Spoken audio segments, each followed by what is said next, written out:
Tu sais, le fait que Will Smith présente ses excuses à Chris Rock par rapport à la gifle qu'il lui avait mise le soir de la cérémonie des Oscars, ça nous donne une grande leçon. C'est que les réactions émotionnelles sont très souvent néfastes pour nous-mêmes. Et si tu veux, moi, quand j'ai vu ça, la première chose que je me suis dit, en gros, c'est tout ça pour ça.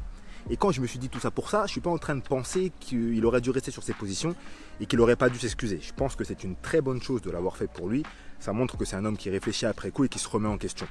Mais si tu veux, il a perdu tout ce qu'il a perdu, c'est-à-dire une partie de sa popularité, une partie de sa crédibilité, des projets mis en stand-by pour lui, viré de la cérémonie des Oscars pendant les 10 prochaines années, tout ça pour avoir fait une chose qu'il aurait pu éviter, c'est-à-dire répondre à ce que ses émotions lui demandaient. Faire un acte purement émotionnel, moins basé sur le rationnel, sur l'intellectuel, chose qu'il aurait dû plus privilégier à ce moment-là.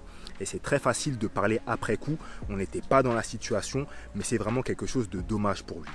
Et si tu veux, le truc c'est que cette leçon, tout le monde la connaît. C'est-à-dire que quand tu dis ça aux gens, tout le monde est au courant qu'il ne faut pas réagir, qu'il ne faut pas répondre avec les émotions, etc., etc. Mais malheureusement, ce qu'on remarque, c'est qu'il y a énormément de personnes qui font la même chose dans leur relation amoureuse et précisément dans la sélection de leur partenaire amoureux. Et ces personnes-là, ce sont les gens qui mettent le feeling comme étant le seul élément de sélection de leur partenaire. Qu'est-ce que je veux te dire par là? Mais si tu veux, il y a des personnes pour qui l'élément principal que doit avoir leur partenaire, c'est le feeling et c'est tout. Donc il y a des gens, c'est team feeling. Il faut que je m'entende bien avec cette personne-là, le feeling ou rien, etc., etc. Et je ne dis absolument pas que c'est une mauvaise chose. C'est super important d'être en couple avec une personne avec qui tu t'entends bien, avec qui tu partages des mêmes délires, avec qui tu as cette connexion, une certaine alchimie, avec qui, quand tu es ensemble, voilà, vous avez l'impression de vous connaître depuis des années. C'est très très bien. Mais ça ne peut pas être le seul élément de sélection d'une personne avec qui tu vas te mettre en couple. Pourquoi? Parce qu'on sait tous très bien comment ça se passe, les rencontres amoureuses. Les 2-3 premiers mois, tout est bien, tout est beau, tout est rose, on apprend à se connaître, on délire, on a plein de points communs, etc., etc. Mais à partir de 4, 5, 6 mois de relation, ce qui va se passer, c'est qu'on va aller rentrer dans des sujets un peu plus profonds. On va essayer de voir vraiment est-ce que la personne avec qui on est nous correspond sur l'aspect de vie professionnelle. Est-ce qu'elle a les mêmes principes que nous, les mêmes valeurs que nous, etc., etc.